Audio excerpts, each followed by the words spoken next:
Okay, it's live now.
Good morning, everyone.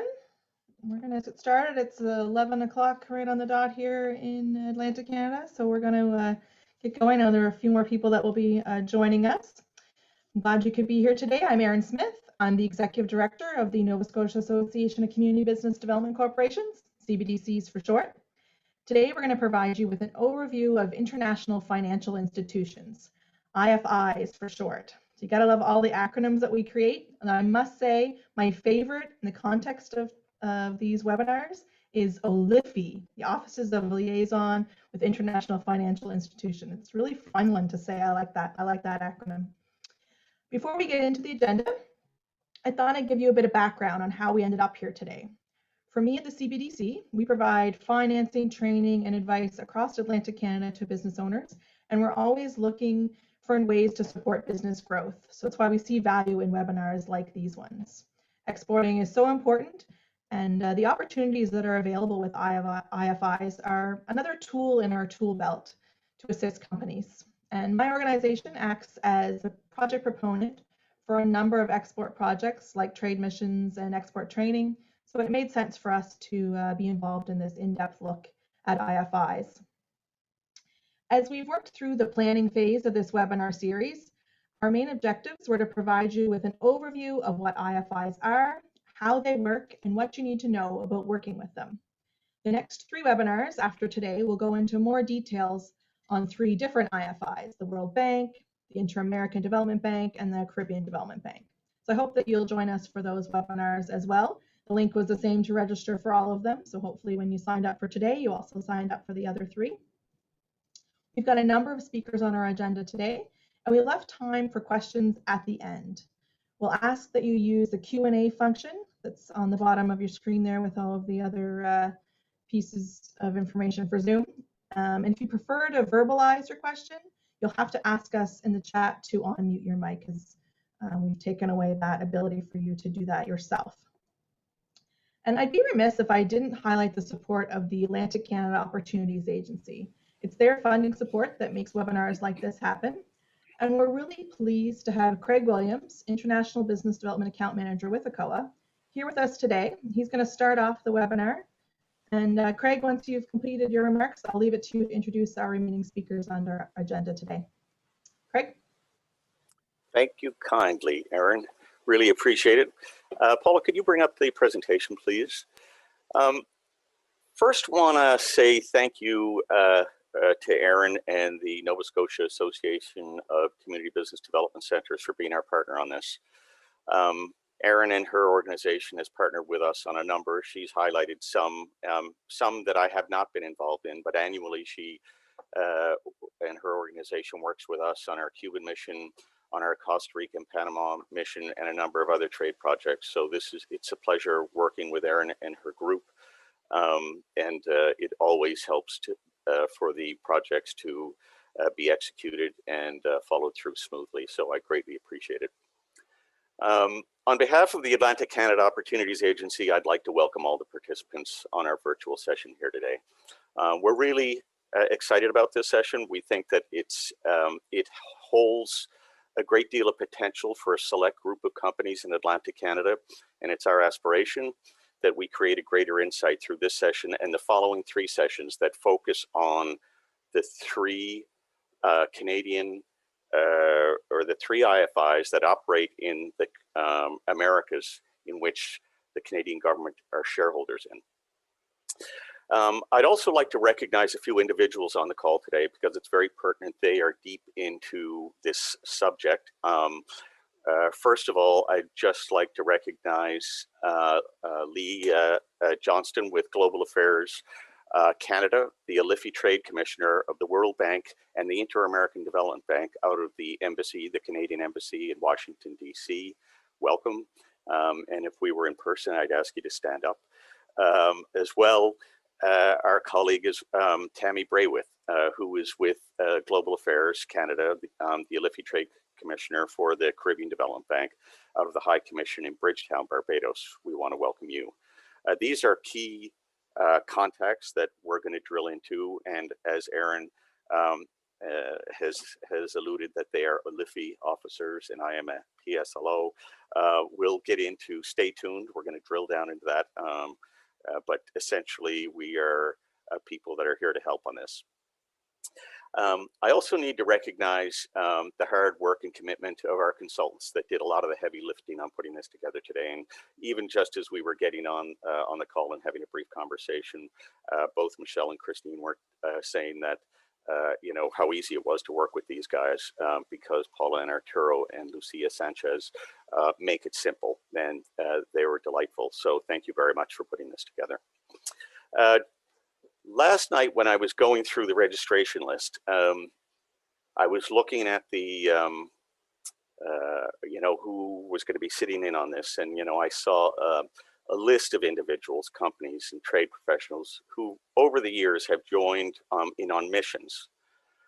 You know, we've sat around at the end of the day around a table and talked about the successes that we've experienced through the day, things that we could improve to improve trade initiatives. You know, we've talked about, or we've participated, and many have participated in foreign visits by dignitaries and companies to Atlantic Canada.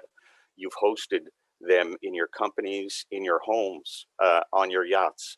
You know, there have been a lot of interaction. We participated in trade shows. Annually, we go to the Caribbean Renewable Energy Forum, and there's a group of people and companies that go to that see fantastic results from the one-on-one contact with high-level individuals there. And many of the IFIs in the Caribbean that we're talking about are at that event annually.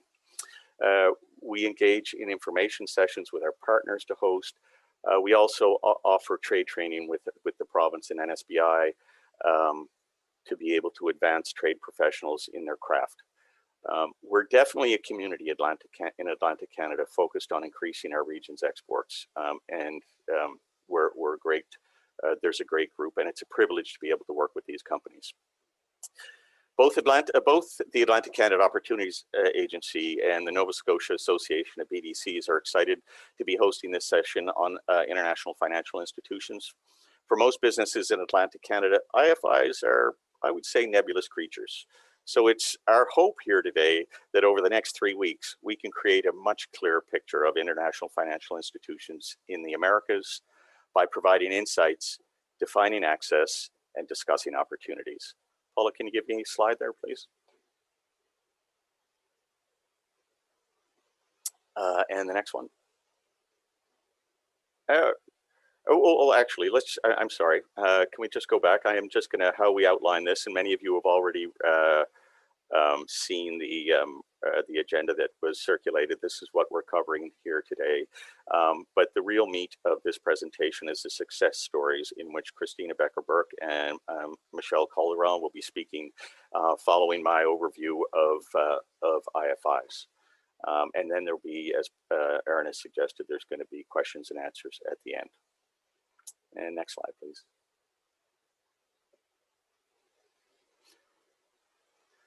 So in my, this is a brief outline of what I'm going to be talking about. I'm going to be explaining IFIs, and this is kind of, this is really important because this is a huge topic. What they do, how they work, IFI project cycles, and what is a PSLO and a LIFI. Next slide, please. So this topic, as I said, is very broad and deep. It is a topic that could be covered in a university course or maybe even a university degree. It's enormous. There's a lot of history to it. There can be a lot of detail.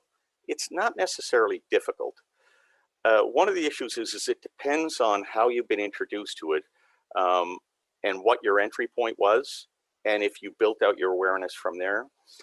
So it can be, from that perspective, it can be very difficult and a broad and difficult thing to grasp. So it's my intention to kind of put this IFI subject into some context, provide some parameters, explain some structures, and define some of the acronyms, and may convey and actually explain the PSLO and a LIFI piece. So IFIs on a very basic level are banks, and that's all of them have bank in their title. The Inter-American Development Bank, the Caribbean Development Bank, but it's not a consumer understanding of banks as we that go to to our local banks and get mortgages, car loans, and RSPs. But from a technical bank standpoint, it's a financial intermediary. It's a conduit between lenders and borrowers, or donors and borrowers. And that's what a bank is. It's a common, and that conduit, that intermediary manages the bank's, or I'm sorry, manages the donors' objectives. So as a typical bank is a financial intermediary, they are interested in generating profit. But as we get into IFIs, their objectives are developmental. Next slide, please. So in many parts of the world, international financial institutions play a major role in social and economic development programs of nations and developing countries and economies. This role includes advising on development projects, funding them, and assisting in their implementation. IFIs have memberships of borrowing and donor countries, as I've said. Each of these IFI institutions operate independently. However, all share similar objectives, and these are the ones that are on the screen: to reduce global poverty and improve people's living conditions and standards, to support sustainable and economic, social, and institutional development, and to promote regional cooperation and integration. So, you know, and that's a shared kind of principle.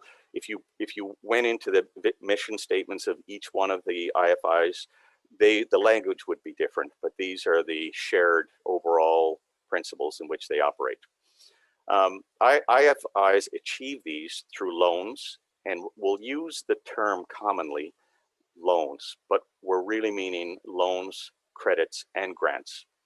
So they achieve these through loans, credits, and grants to national governments. Such funding is usually tied to specific projects that focus on economic and social sustainability. It can be, it's not just, and it sounds like, you know, this is helping with education, and it frequently is. It's helping with farming, it's helping with water, but it can be very sophisticated as well. Very technical, things like solar farms, things like climate resilience, things, so it's not fundamental always. There's a lot of very elevated objectives that are part and parcel of the country plans and boil down into projects. IFIs also provide technical and advisory assistance to their borrowers and conduct extensive research on development issues. In addition to these public procurement opportunities, in which multilaterals are delivered to national governments for implementing their project or programs. IFIs, so generally this is to a national government, but what we're seeing increasingly is that the multilateral IFIs are lending to sub-national governments as well, to provinces or states, and frequently when the contracts are applied for, they're applied on behalf of a sub-part of the government. So it's signed off on the government, but there's what's called an executing agency. And that might be a line department, it might be an agency within the government, but generally it's a part of the government or a subdivision of the government, like a state. Canada is a partner and shareholder in the World Bank, which is a major global IFI. And in several regional, is also an investor in several regional development banks, such as it's a shareholder in the Caribbean Development Bank, in their Inter-American Development Bank, which we're going to cover in all three of those in subsequent sessions, the African Development Bank, the European Bank of Reconstruction, and the Development Bank, the Asian Development Bank. So the important piece here is that, you know, I've listed these and pulled these out for a specific reason.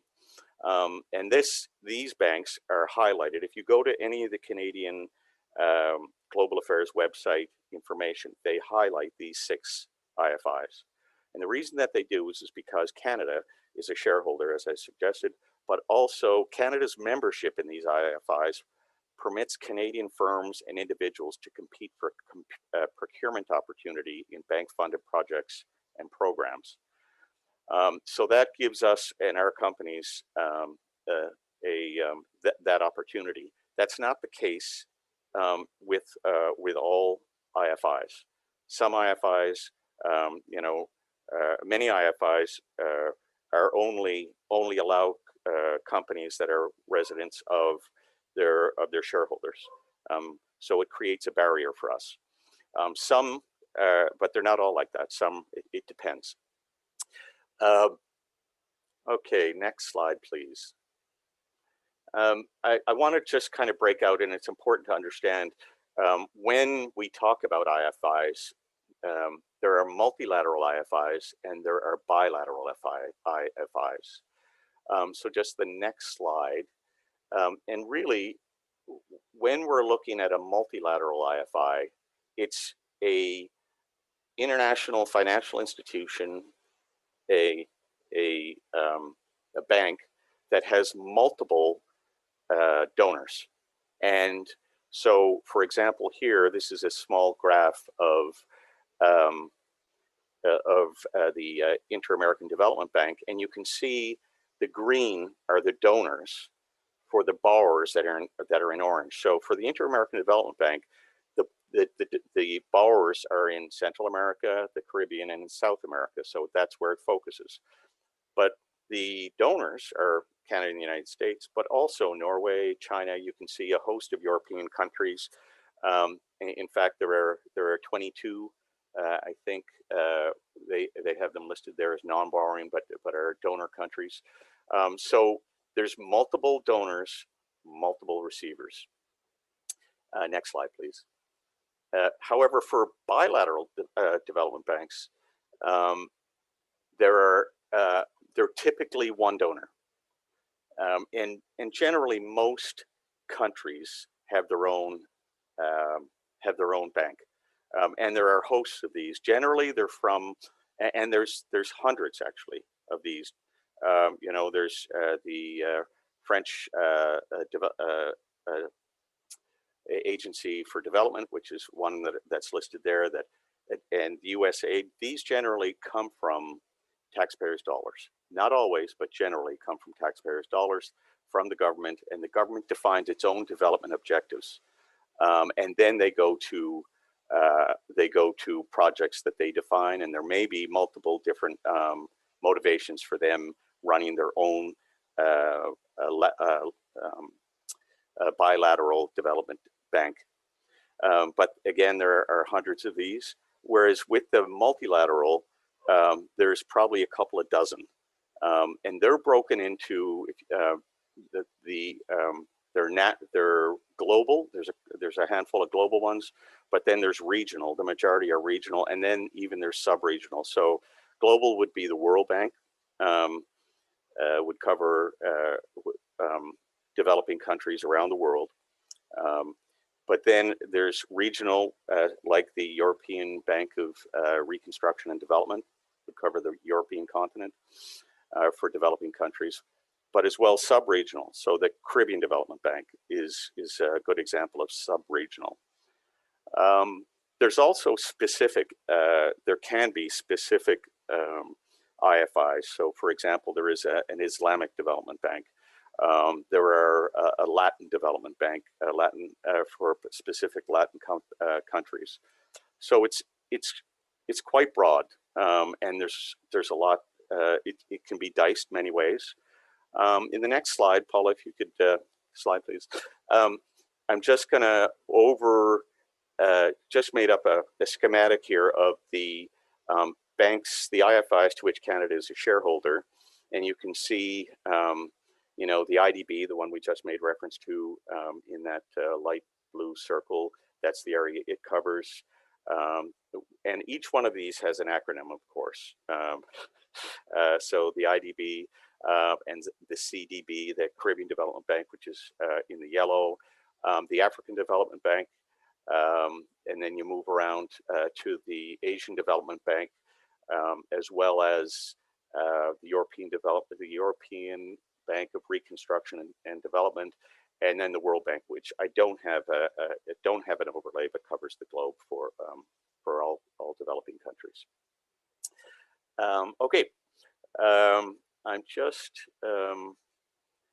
thinking. Okay, so next, so in the conversation about how IFIs work, what IFIs generally do is they set up consultations on regular intervals with their borrowing nations to set up country plans, so that they agree on what the priorities and strategies are for that particular country, and so that they're both operating from the same premises.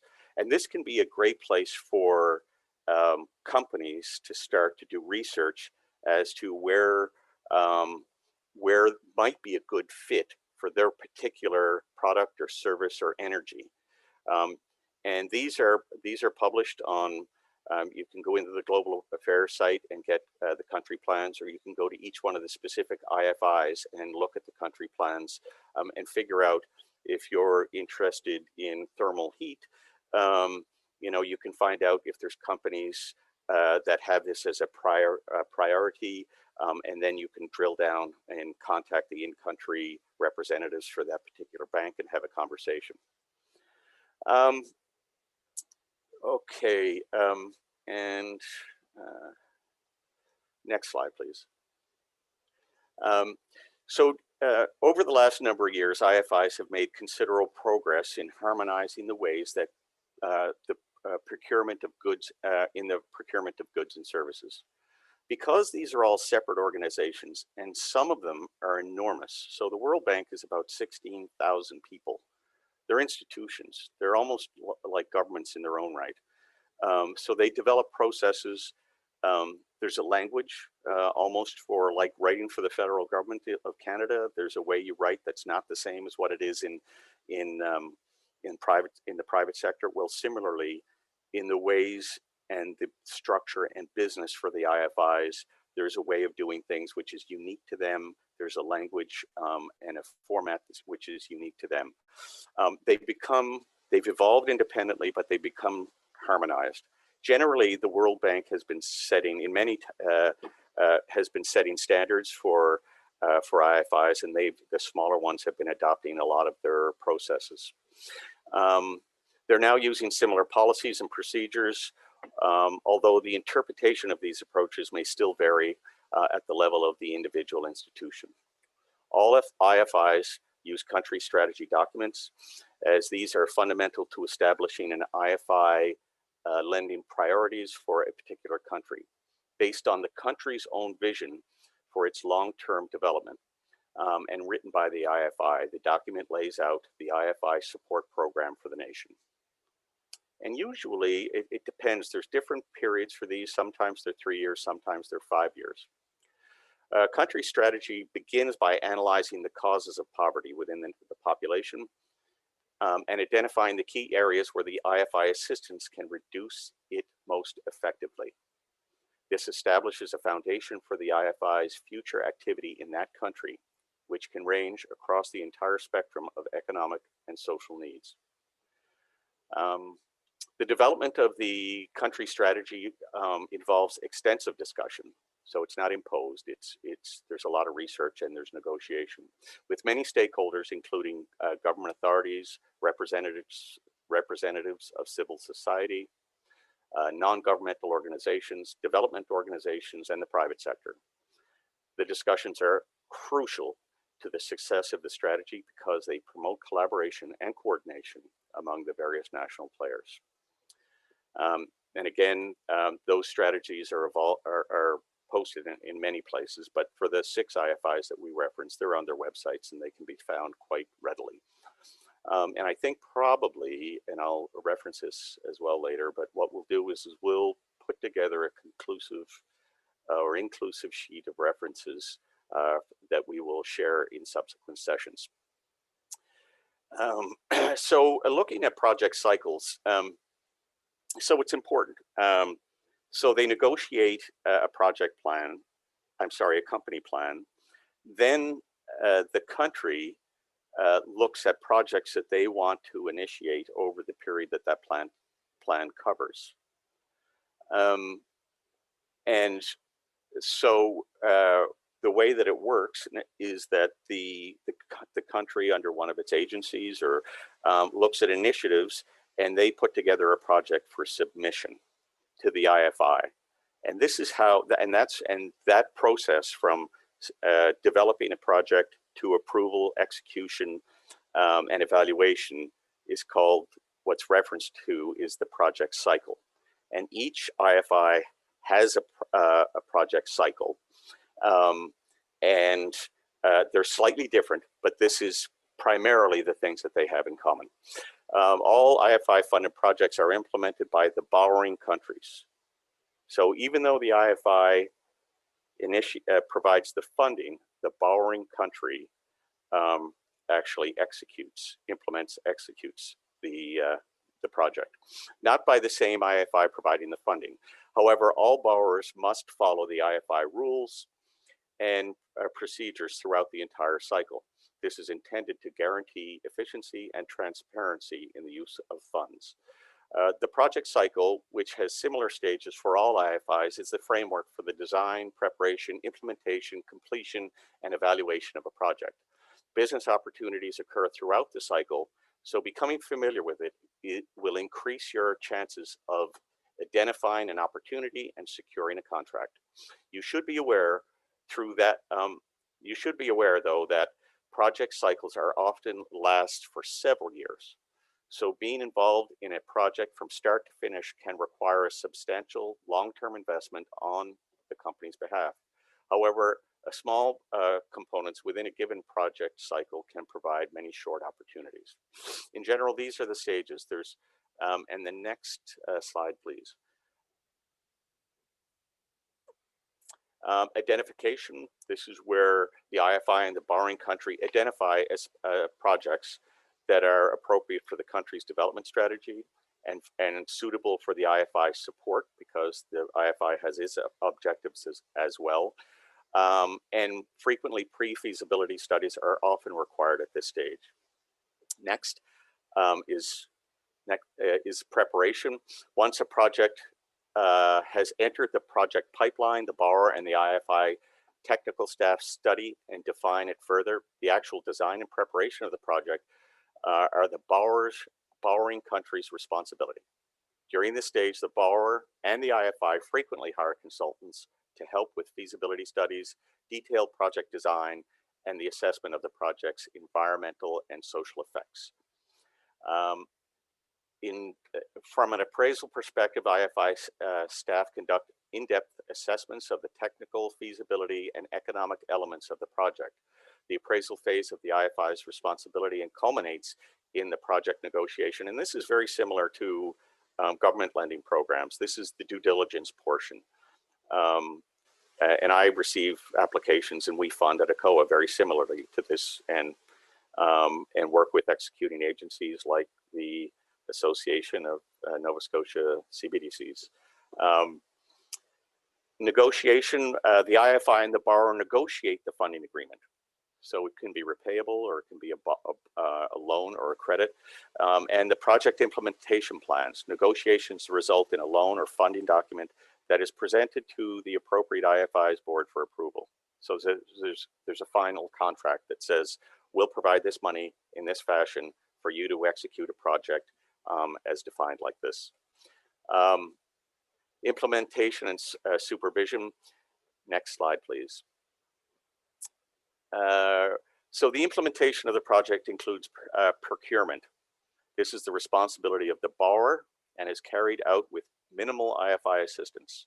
However, the IFI does oversee all major procurement decisions made by the borrower.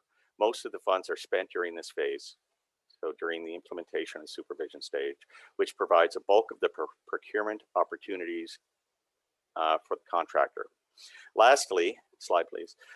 Evaluation is the final stage where there's an assessment of the project, and that's the next slide please. I just want to say that the best sources for project information are our contacts, partners, and IFI staff in the donor and borrowing countries. However, project-related documents, procurement notices, and contract awards are available as well on IFI websites. So it's very easy to subscribe to these websites. You can go in and to do searches, have them send you notices for your particular sector, and you can receive notices on a weekly basis from each of them. And we will highlight this, and this will be covered in subsequent sessions. Next slide, please.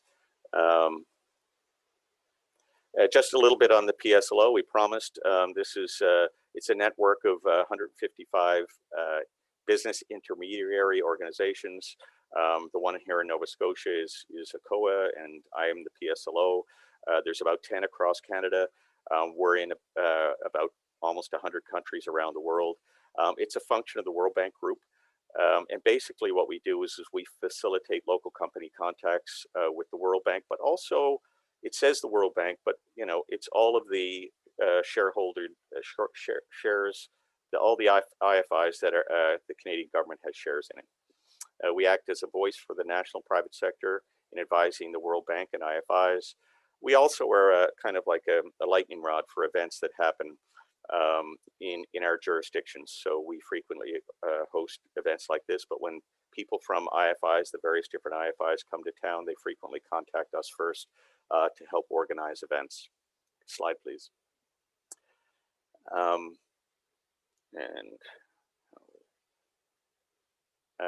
And lastly, the offices of IFI, the offices of the Liaison for International Financial Institutions. They are a division of the Trade Commissioner Service of Global Affairs Canada. They're co-located in the same city of each of the 6 IFIs that we make reference to. They assess the market potential for IFIs.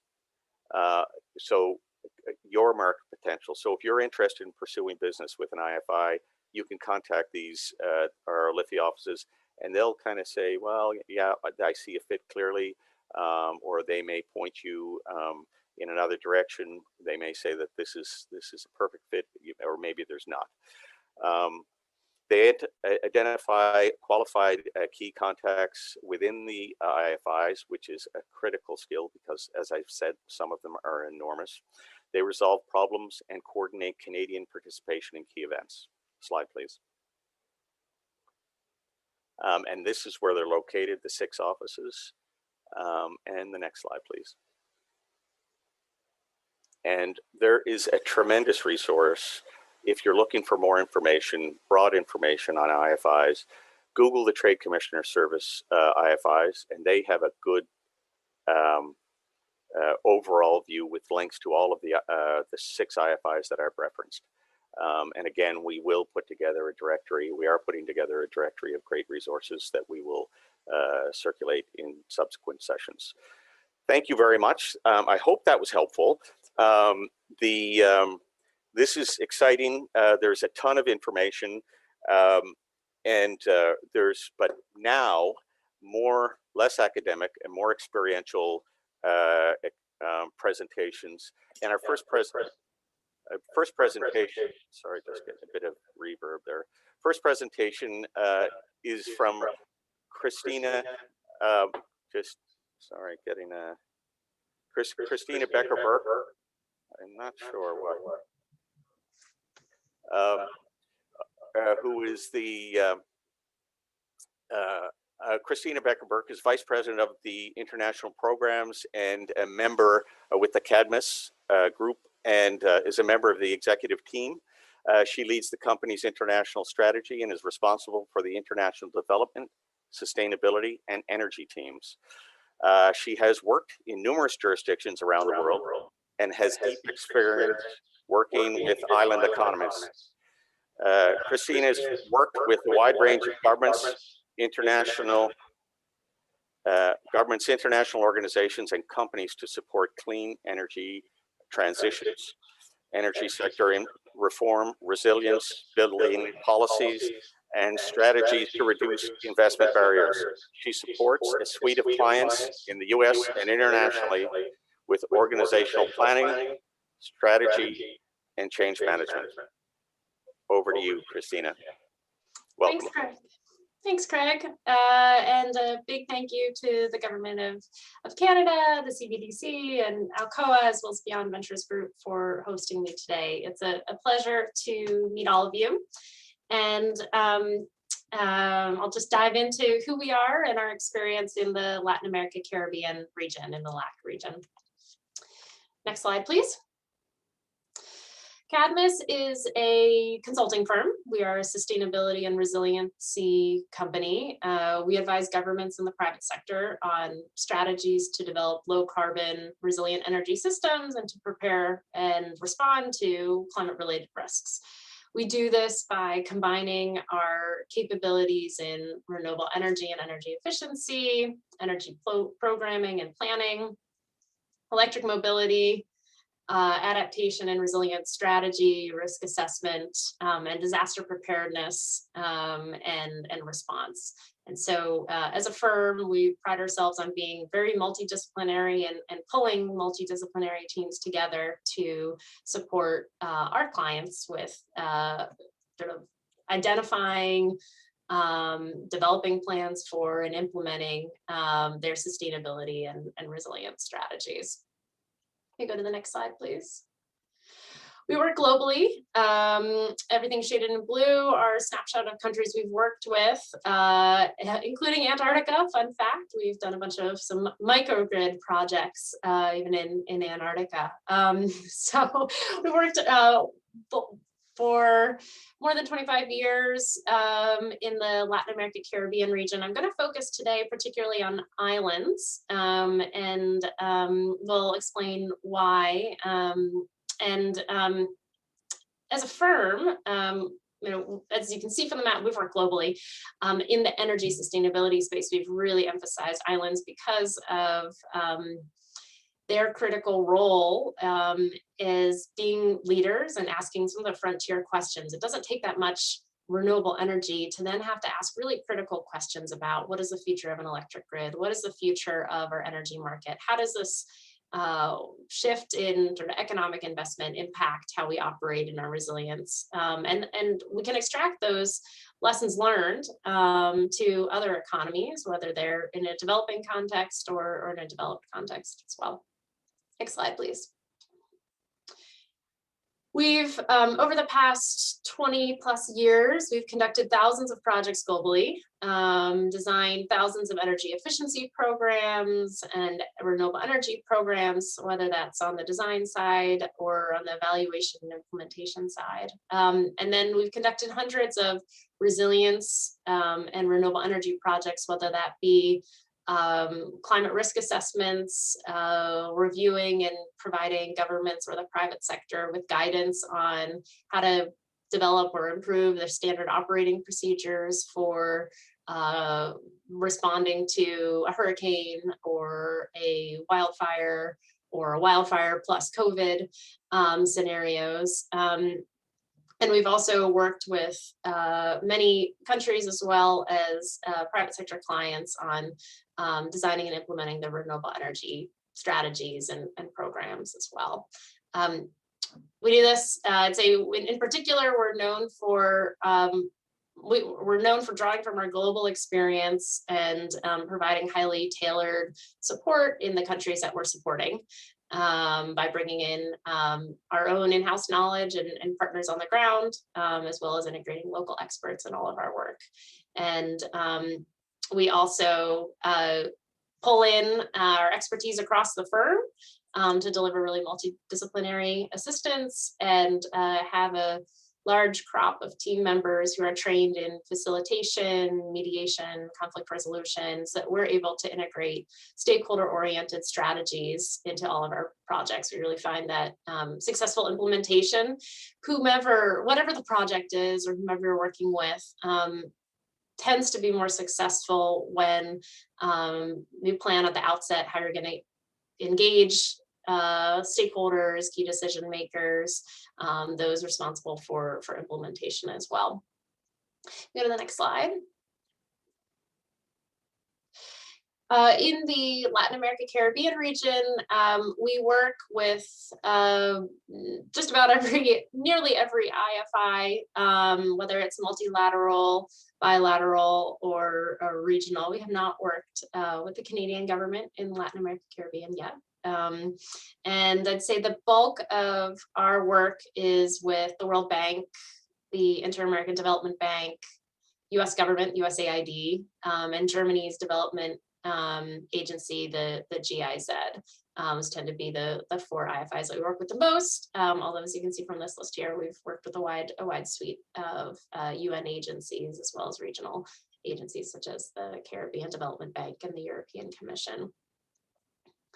And on the right-hand side, you can see the range of expertise we have. This is really just a snapshot, and as I've highlighted, spans the energy efficiency side, policy, risk analysis, economic analysis, data analytics, planning and training as well. Next slide, please.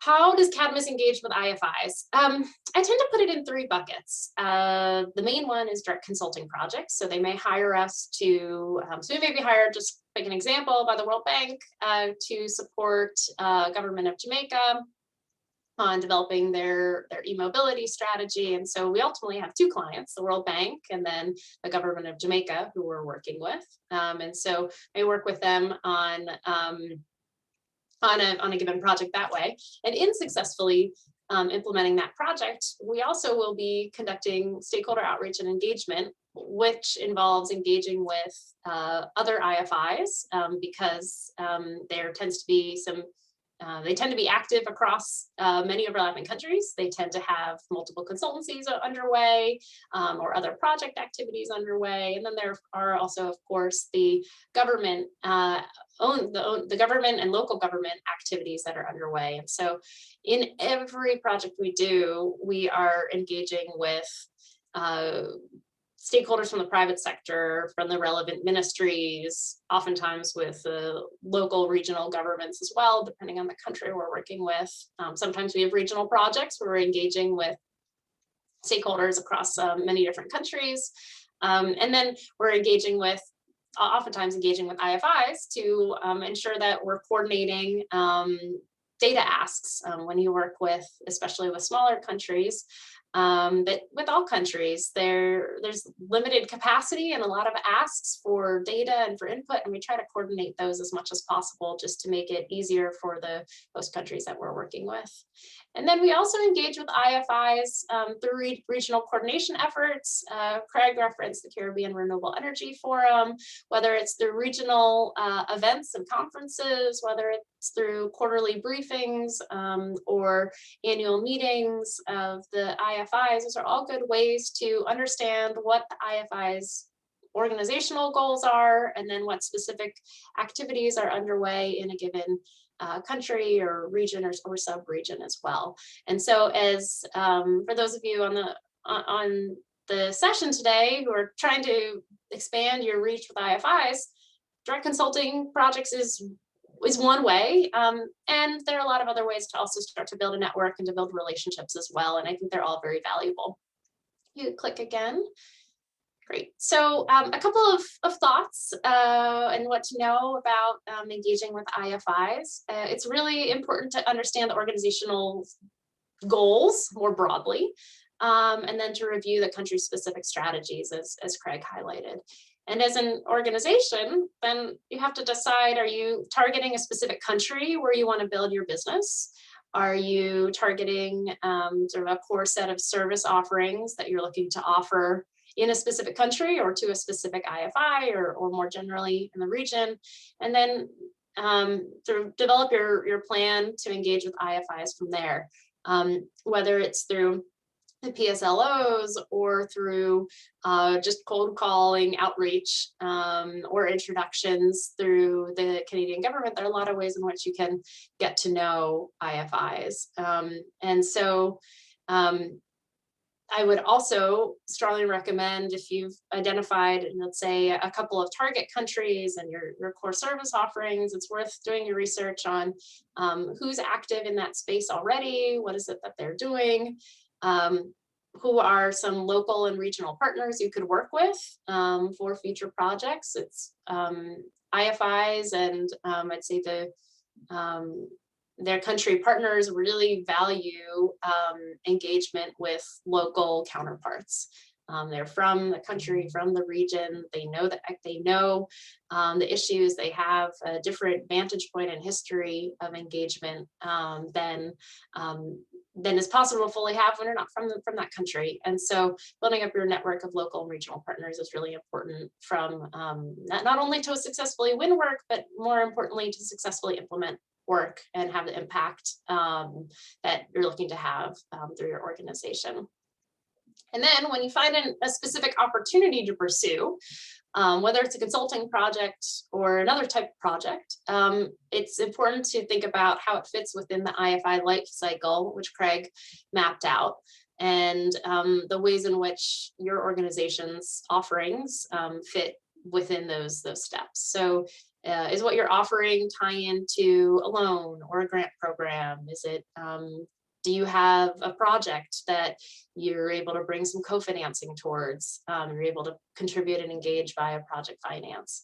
Are you able to support and engage with an IFI during through the offering of sort of construction services or the supply of goods in the implementation stage or in the project preparation stage? Or is it on the technical assistance and capacity building side? At Cadmus, as a strategic and technical consulting firm, we tend to support IFIs and governments through technical assistance and capacity building. And that tends to fall, if you think about the cycle that Craig described in the implementation and the project planning phases in particular. And so we could go to the next slide, please. So what does the bidding process look like? For us, again, we're focused particularly on providing support via technical assistance and sort of programmatic strategy and implementation support. We scout regularly for requests for opportunities that we can pursue as quasi-public entities. There's a greater degree of transparency and opportunities are publicly posted, primarily competitively procured as well. And for the types of opportunities we pursue, we typically first apply via an expression of interest, an EOI, where we submit our company description, our staff qualifications. We'll identify our teaming partners that we'll work with and identify our core team. There's usually not much time to respond to an expression of interest, and there tend to be a lot of applicants for it.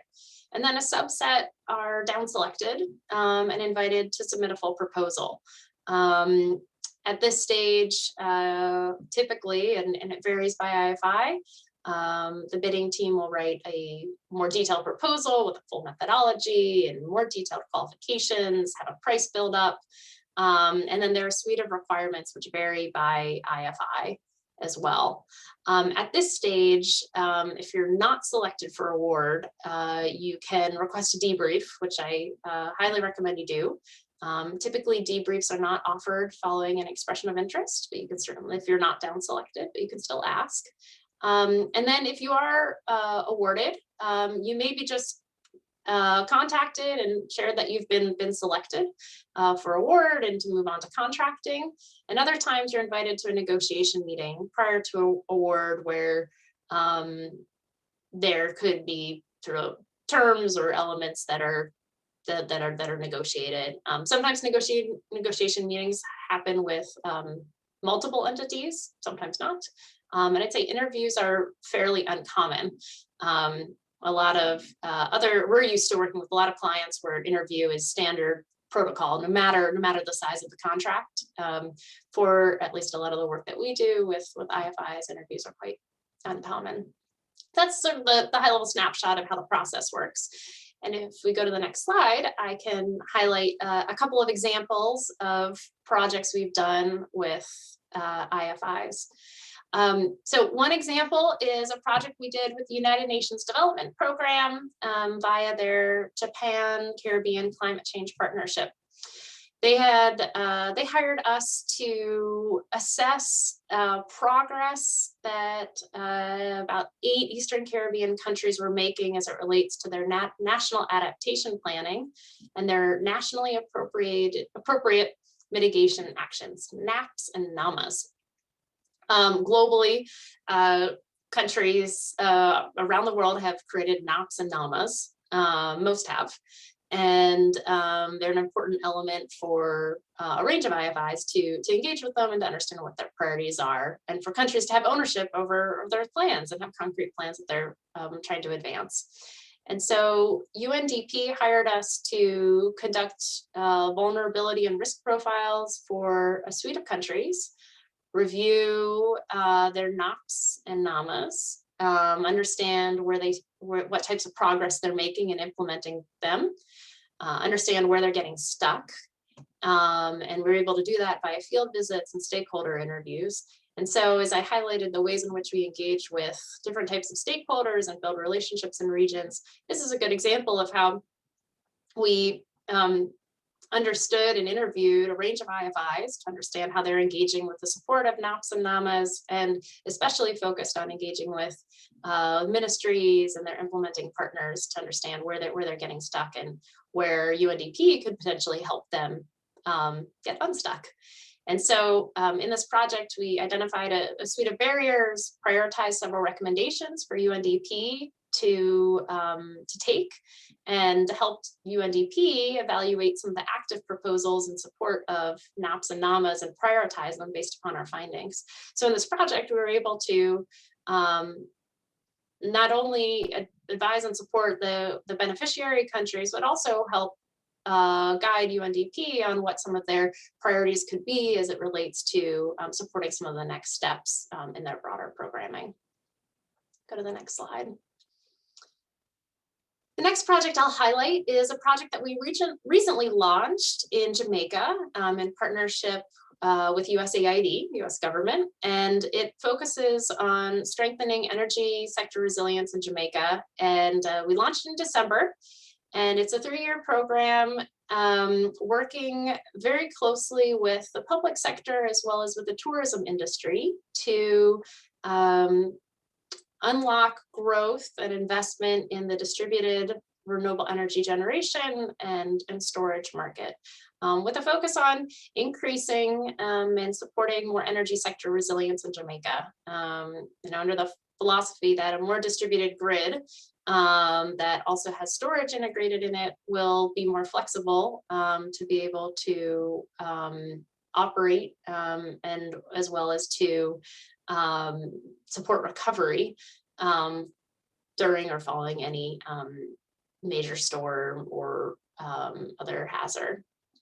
And so we are working closely with the tourism sector to help them procure solar and solar plus battery storage systems. We have an aggregated purchasing program that we're launching with the sector as well as with small and medium-sized businesses.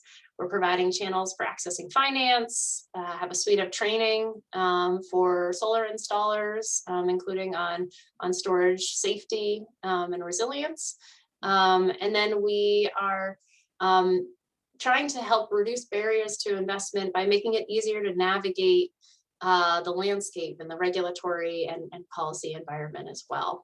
And so this program is ultimately going to really result in an uptake of solar and storage projects in Jamaica and promote overall economic and energy sector resilience. And I've chosen to highlight this project because it's one where Atlantic businesses may be interested in engaging through the solicitations we'll be doing for qualified installers and equipment providers to support the tourism industry. And so it's worth also, depending on what your service or good offering is, to keep in mind of, well, are there any other major consulting projects that are underway where they may be hiring installers, or maybe hiring and looking for certain goods or inputs to support the execution of other projects. So we'll be running that process as well from the CADMIS side, and so that's a program worth keeping in mind if that's a space that you operate in.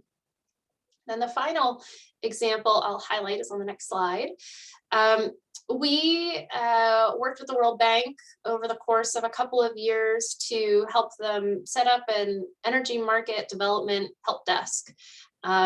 Basically, World Bank has been heavily involved in the region with supporting the diversification of their energy mix. And all the countries are in different states. They need help in different areas. And so we worked with them to design basically a menu of services to support government and utilities on areas that they viewed as high priority. We had a pool of experts available to support.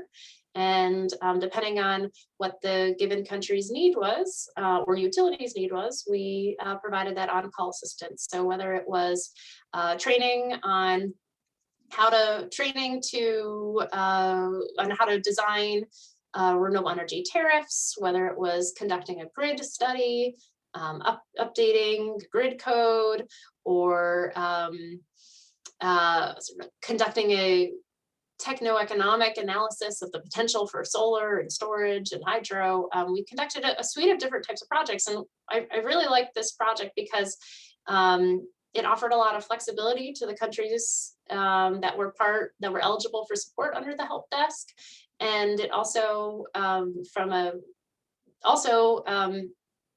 was directly responsive to the core needs that they had, and created a lot of opportunities for them to lay a foundation to be able to successfully achieve their energy goals. And I wanted to highlight this one because it's an example of where we've engaged with a lot of different locals, as well as international counterparts, to assemble pool of expert type teams, which is a model that we do sometimes see in the Latin America, Caribbean region, and with IFIs more broadly.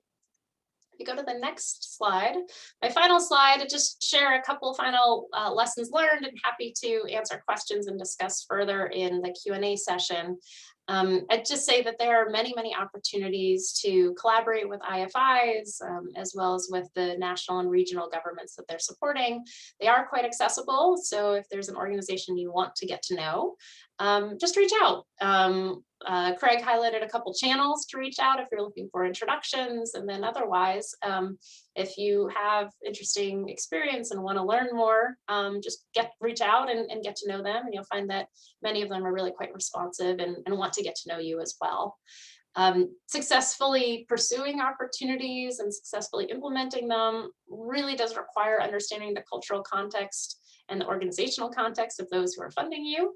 And so it is worth taking the time to understand the history of the market that you work in, the economy that you're looking to engage with, and the history of projects and engagement as well, and to get to know local counterparts. As I've highlighted, I think stakeholder engagement is really important for bidding and especially executing projects. They're the experts. They know their hometown, their home country better than anyone, and they have a lot of really great ideas. So engage them for ideas and for input along the way. And finally, I'd say quality, quality, quality. You can best build your reputation in region, continue to grow business in region by excellence in the quality of the work and the solutions that you're providing. So it's always needs to be front and center. So with that, if you go to the next slide, there we go. There's my contact information.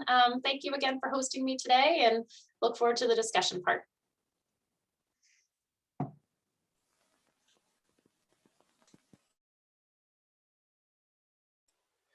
Thank you so much, Christina. Really interesting. I appreciate you profiling your business and your experience and your lessons learned, but also the examples made it very real, your experiences and your work in the Caribbean and Caribbean islands. You know, just understanding and relating the complexity of the process between, you know, with the one example that you used with the USAID hired your company to work with the tourism industry in Jamaica to promote solar, and then the types of elements of your contract to promote and provide an environment where solar becomes active and available. Thank you very much. Greatly appreciate it.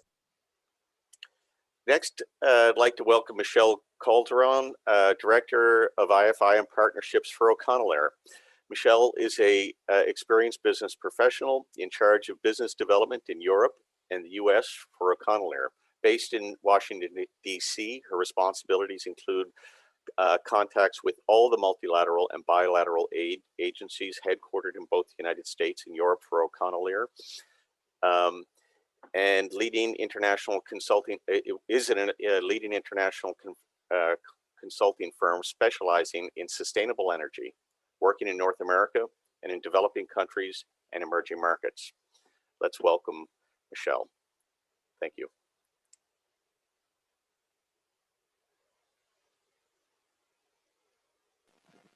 Thank you very much, Craig, for the kind introduction. I apologize, all of a sudden my internet became unstable. I hope you can all hear me well.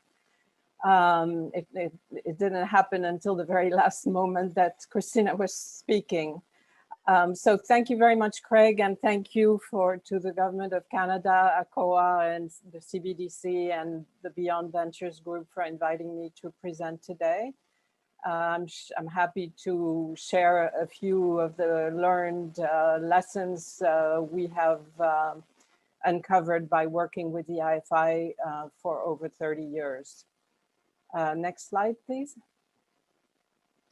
Just a quick outline of my presentation. I will tell you who is Econolaire, the company I work for, what are areas of expertise, services offered, with whom, which clients we work with internationally, sample projects around the region and particularly in the LAC region.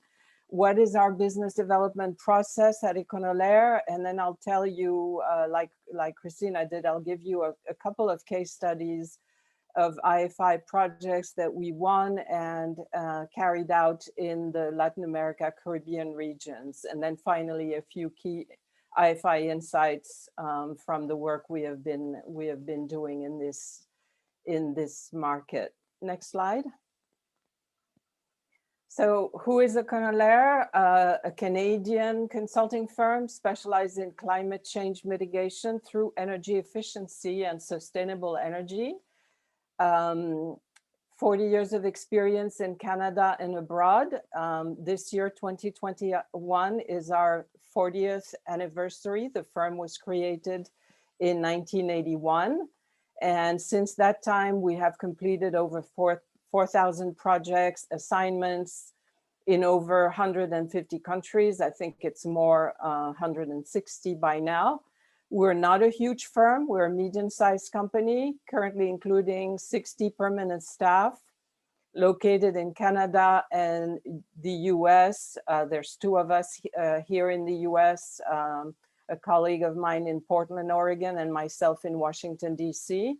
And around the world, we also have staff located in Europe, Paris, Brussels, Geneva, in North Africa, Tunis, Tunisia, and in West Africa, Benin, Togo, and Ghana. Next slide. The key expertise areas of our firm, as I said, we started as with energy efficiency because we started in 1981 in Quebec province as an energy service company, a so-called ESCO, which is basically a company that designs and implements energy efficiency investments for a range of clients and is paid back based on the energy savings that have been realized through these investments and projects. So the ESCO and also energy performance contracting is a key area of expertise of the firm.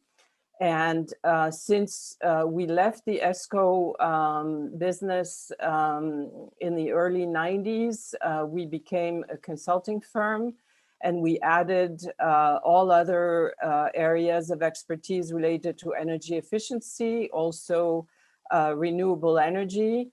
We added green finance mechanisms, basically helping financial sector actors, banks, and other organizations in lending for green energy investments in energy efficiency and renewable energy.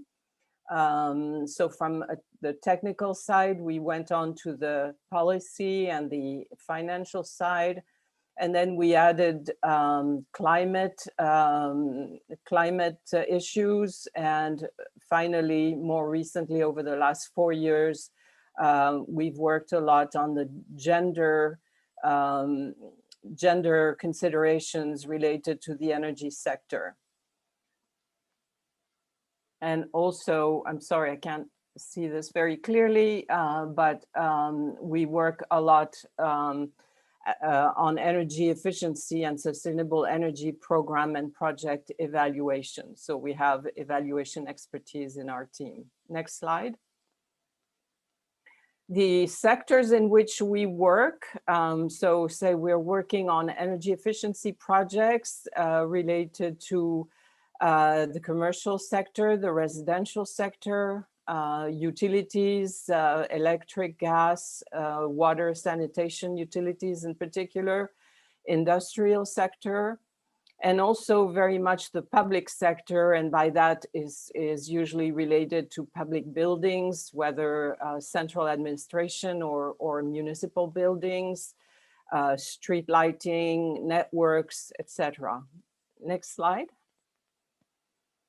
What services do we provide? A whole range of services, as a typical consulting firm would, working in this field of expertise that includes studies of all kinds, energy audits, of course, from our background as an ESCO, measurement of and verification of energy savings, GHG reduction calculation, project and program design. You can see the slide. I won't list all of them, but a whole range. I'll just mention quickly that we provide specialized training services in energy efficiency, energy management, and sustainable energy through our dedicated training center, which is called CIET, the Canadian Institute for Energy Training, which is based in Toronto. CIET works to train energy professionals, train and certify energy professionals in a whole range of courses. But CIET also provides training to foreign countries. So we work both in Canada and internationally. Next slide. Who are our international clients? So as you can see, we work with pretty much all the multilateral development bank that Craig and Christina mentioned, the World Bank, the Inter-American Bank, the both European Bank, the Asian Bank, the African Bank, the Caribbean Bank, and the Central American Bank for Economic Integration. We also work with several of the bilateral development banks and agencies from France, Germany in particular, of course, Global Affairs Canada. We also work with the US agencies, USAID, MCC, and we have worked with SECO, the Swiss agency. We work with a whole range of other international organizations, foundations, NGOs, and others, several United Nations agencies, UNDP, UNIDO, who works in the industrial sector, the UN Environment Program, etc. And then we also work directly with government agencies, utilities, private sector, and regional organizations. Next slide. So these are a few examples of projects we have worked with around the world. So I've said we've worked with over 150 countries, obviously in all continents. We work very actively in Latin America and the Caribbean, as you will see in the next slides, but we also work quite a lot in Africa, in the Middle East, and other regions. Next slide. So we have conducted assignments as far as Latin America and the Caribbean. We've conducted assignments in almost all countries in the region since 1996.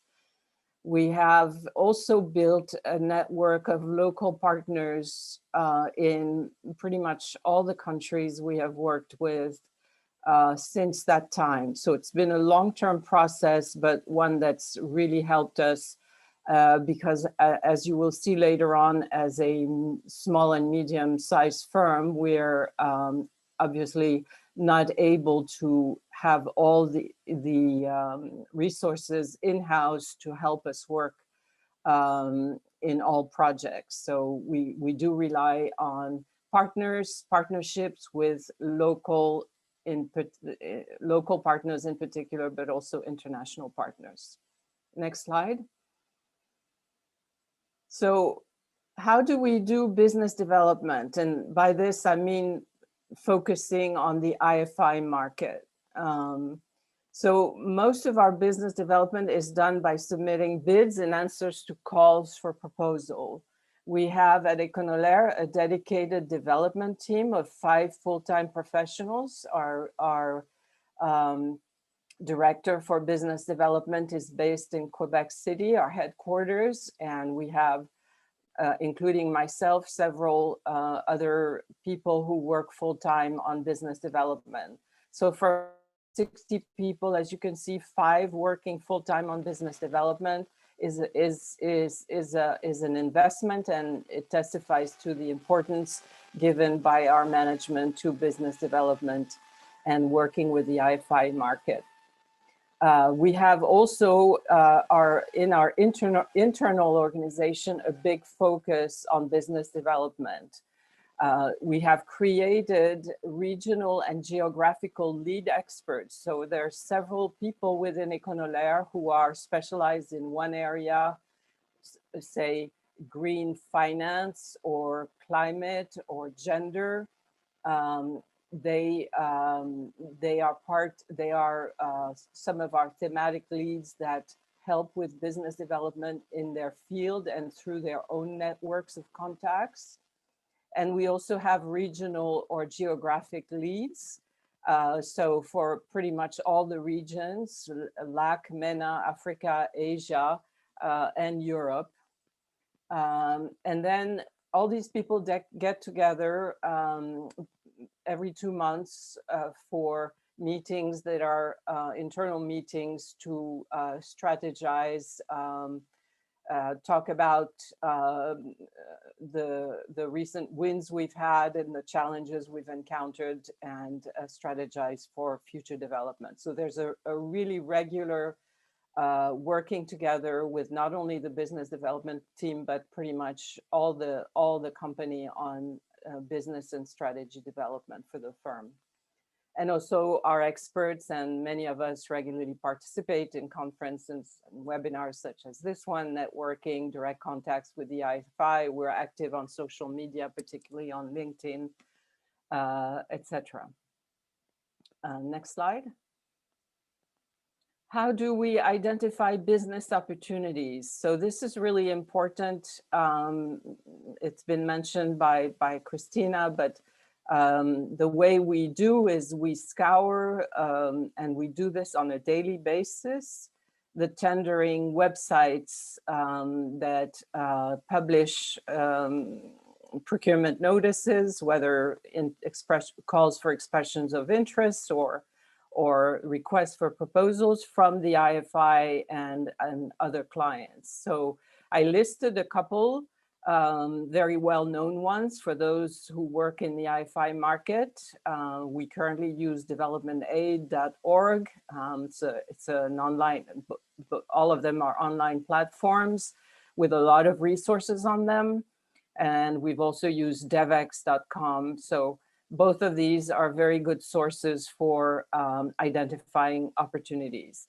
And then there are also the organization's websites, the World Bank, the Inter-American Bank, for direct engagement of consultants. So here we're a consulting firm. The way we work with the IFI is in 2 ways, both by providing direct consulting services to the IFI, and those opportunities are listed on the World Bank website, and on at the IDB, it's called Bank Executed Opportunities, BEO.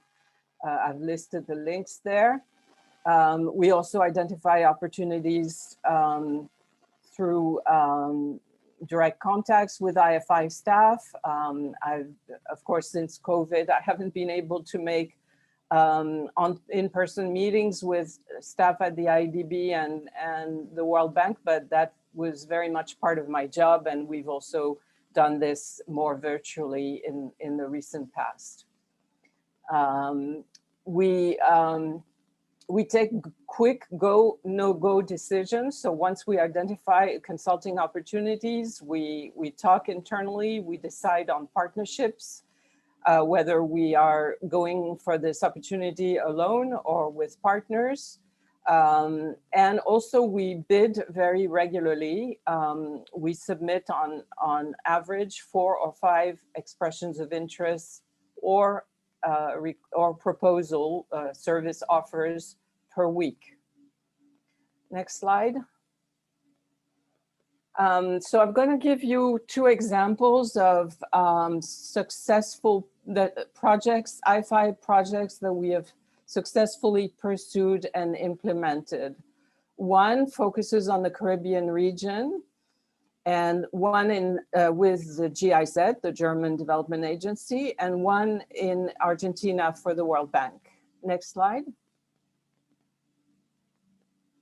So what did we do with GIZ and CARICOM, regional organization of Caribbean countries in the Caribbean? We won an assignment which was part of a very large GIZ technical assistance program for sustainable energy in the Caribbean. And the focus was for us to support the development of a regional policy, strategy, and action plan on energy efficiency.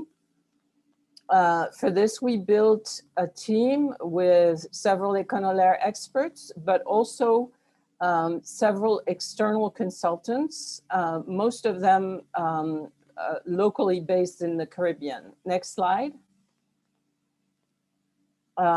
This shows why. What was the challenge here? Well, we were working with 14 or 15 small island countries for which we had to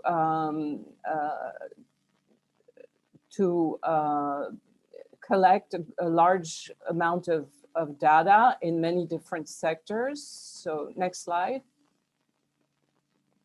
So in order to build the energy efficiency regional strategy, we had to look at energy efficiency opportunities in a very large number of sectors: industrial sectors, services sectors, residential, transport, etc. So this just gave you an idea of what was the challenge in that project. Next slide.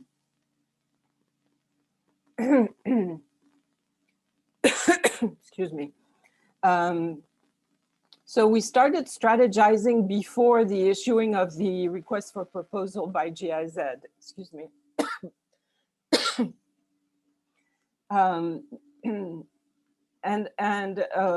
Why did we start strategizing before the RFP came out? Because we knew it was coming out through our contacts with GIZ staff in the Caribbean. GIZ is very active in the Caribbean, and we had some contacts having worked previously in the region, and that enabled us to make preliminary contacts with local consultants to secure them to our team. Sometimes if you wait until the RFP is issued, the local consultants have already been contacted by other firms, and it gets harder, or they don't want to commit. So we started early. And then we also had to know the specifics of GIZ procurement of technical assistance services. The GIZ, as Christina probably knows very well, has a development approach called capacity works. I won't get into the details of that, but you really need to learn this in order to develop a good proposal for GIZ. And how did we do this? After failing in a couple of GIZ proposals in the past, well, we had 2 of our experts trained in capacity works. GIZ offers that training, and that enabled us finally to succeed. And then we needed to build a strong internal organization to ensure successful implementation of the assignment. And we did this by having 2 people responsible for the project. One, a technical director in charge of the technical output, meeting the deliverables, and one a project manager who was basically interacting with the client and with all our subcontractors in the region on a daily basis. Next slide. This other example was conducted in Argentina fairly recently for the World Bank under the World Bank's Partnership for Market Readiness, which is basically helping countries access the carbon and carbon market and climate finance market. It was a sizable budget, almost $500,000. And in order to conduct this project, we associated with two leading consulting firms working in the carbon and climate field, South Pole Carbon Asset Management from Switzerland, Vivid Economics from the UK, and then we also had an Argentinian partner, Energy Concilium. So the objective was to support the government of Argentina and the World Bank in developing a roadmap for designing and piloting an energy efficiency certificate scheme as a carbon pricing instrument. Next slide, please. So why did we pursue this project? Well, because it really fit within our development strategy to diversify our service offer with the IFI. As I mentioned before, we started with very topic focused with energy efficiency and then gradually increased our service offers. And one of the areas where we wanted to work more was with the climate field, climate change, and how energy efficiency could help countries meet their commitments under the Paris Agreement and the Paris Climate Agreement. So the topic was perfectly at the crossroads of our core expertise and the new climate action initiatives, but as I said before, we couldn't implement it on our own. We led the project, but we had partners. So we did a great deal of teamwork internally to identify partners. 3 years ago, Econolaire hired a climate expert who is based in Brussels. Recently, we added another climate finance expert. So these people with their own networks helped us identify the right partners to work on this project. And then we also leveraged our strong knowledge of the country. We had previously worked in Argentina and the LAC region as a whole, and with the World Bank in LAC, having done previous assignments for the World Bank in the region. Next slide, please. So there were two main development steps in this project, as Christina has mentioned in her presentation: the expression of interest and the proposal, technical and financial. After the EOI stage, we were shortlisted, but we faced strong competition from other international consultancies. This is the case in most World Bank, IDB, IFI project. The competition is very strong. But we managed to win it through working a great deal on our technical approach. And we won, but as Christina also mentioned, there was some kind of negotiation with the World Bank. They wanted us to beef up our local team at the beginning of the project, which we did. So there's always a lot of give and take and coordination and negotiation. The IFI are demanding clients. Next slide. So this project enabled us to come out of our niche expertise from energy efficiency to climate change to become a recognized player, because we did a good job during the implementation. Again, the key is successful implementation, a satisfied client, and that enables us to be now recognized in a slightly different but connected field to our original expertise. Next slide.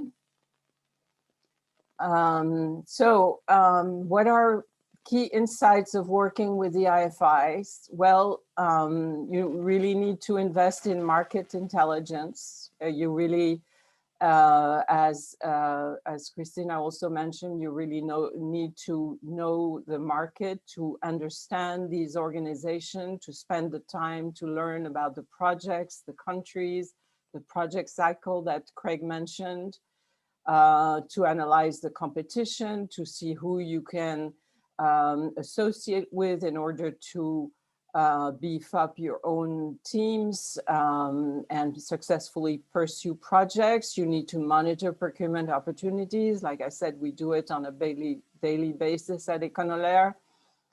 Get known, obviously meetings with the IFI. This was the purpose of Econolaire hiring me here in Washington. I was already here. I was working as a consultant specialized on the IFI market for a number of international companies. I got to know Econolaire. They were one of my clients. And then 11 years ago in 2009, and I joined Econolaire full-time, but still based in Washington, DC. So there was a definite decision made by the management of our company to invest in a presence in Washington and liaison with the IFI based here. I won't belabor the other aspects, developing partnerships, as I said, local of all sizes, local and international. Now with COVID, there's more competition from and the difficulty in traveling. There has been, or impossibility to travel. There's been more competition from local and regional firms.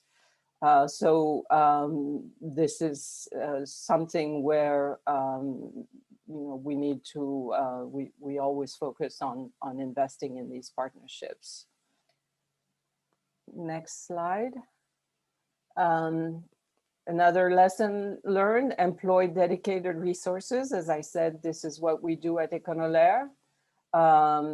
Even though we react to calls for proposals, we also have a proactive approach. As I said, you're focusing on business development, strategizing.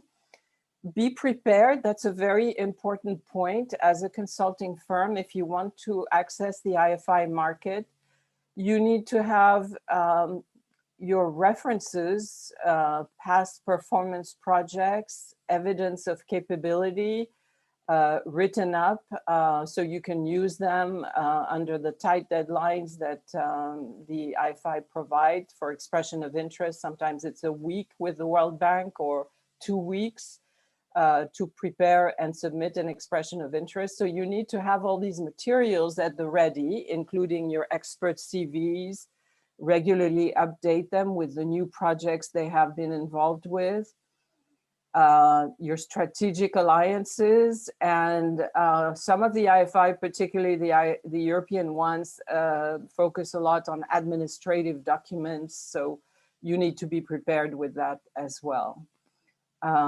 Take quick actions.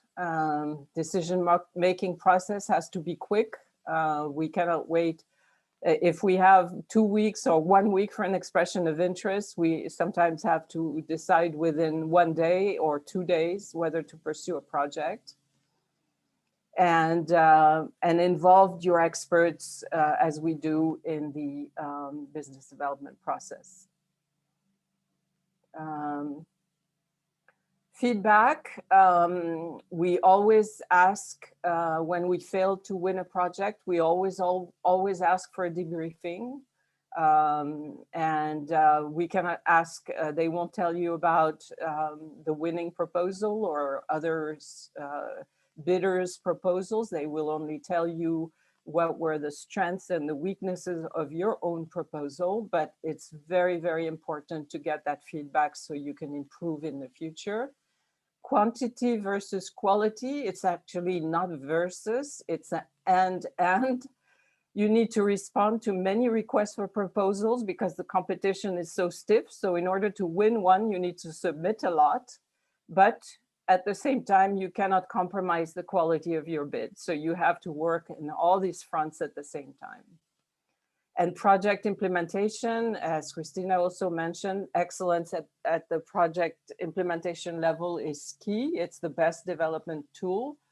If you are really good at what you do and provide in development impacts, because you're working with developing and emerging economies, you will gain a good reputation within the IFI market and with the IFI themselves. And I think the next slide is my final. I still have another one. Well, this just shows that the cycle is it's a cycle, really. Opportunities, proposals, implementation, project feedback, and then a closing meeting. Sometimes we get them, sometimes we don't, but it's really a cycle. Next slide. Thank you very much for your attention. And here's my email address, and feel free to contact me if you have any questions. Thank you so much, Michelle, and thanks everyone for sticking with us here. We've still got some time now. We're going to do some questions. I do have one question that came up in the chat already. If you can feel free to put any other questions in the Q&A there as well. But this question was for you, Christina. Someone was asking, they were saying that Econolayer indicated they've got 5 dedicated staff within a firm of 60 that are doing international business development. They're wondering, how large is your firm and how many people do you have on your international development team? Sure. Cadmus has about 550 employees. We have about 50 who focus on international development, and then several dozen others who support our projects internationally. And then as a firm, we have a proposal shop that supports our proposals from particularly the large ones and the strategic ones who do a lot of work with the US federal government as an example, and those oftentimes are quite large bids. But we can't always, it's a small shop, and we also have a corporate philosophy that everyone plays a role in business development. And so starting at our entry-level positions, we have a daily screening process with our consulting staff who screen for opportunities on a daily basis. And we have a system akin to what Michelle described of being able to quickly make decisions for go, no go for opportunities. So then I guess a long-winded way to say we have a small group of people fully dedicated to proposals, and then across the entire sort of consulting realm, I'd say the bulk of team members are involved in either screening for opportunities, informing go, no go decisions because they're technical experts, or then on writing bids, so that we sort of manage workload accordingly. If I may add something, Erin, our team of 5 that I mentioned, only one of us, i.e. myself, is dedicated only to international markets. All the other people work both on the national side and the international side. We obviously also work in Canada, in our home market, and in consulting, in project evaluation and training, etc. So these other people also work on proposals related to and business development related to the national market.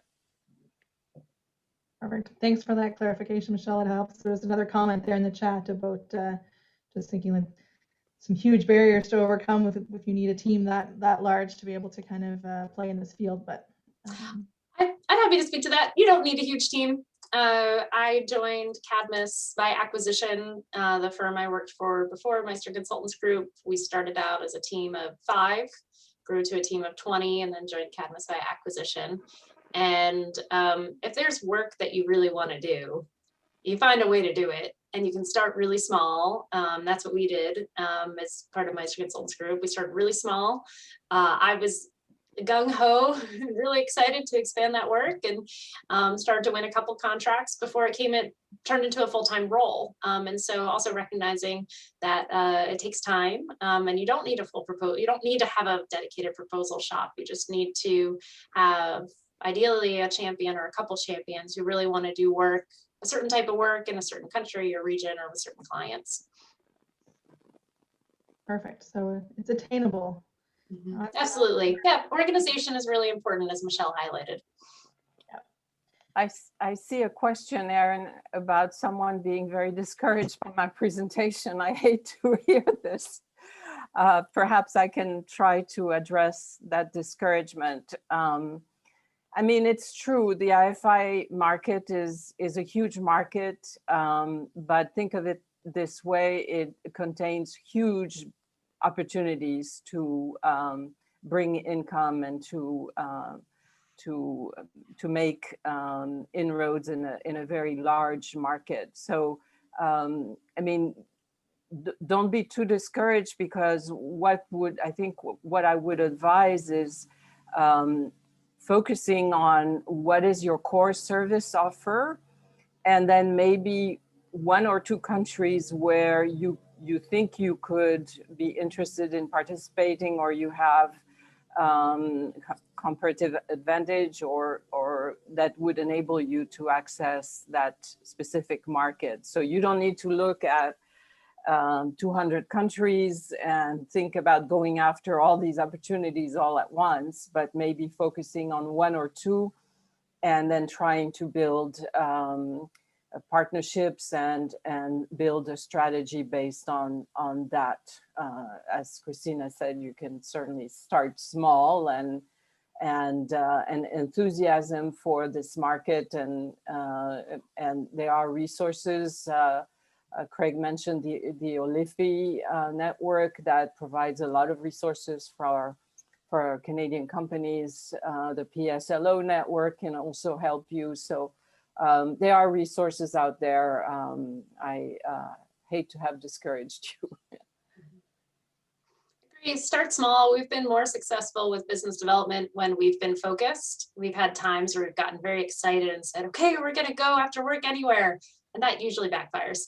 You can't cover the globe. So as Michelle said, pick a country, pick a certain service offering, map that against what the country strategies are, and then get to know an IFI in one or two countries, and start to see if there's a small project that you can do to start to put down some roots and go from there.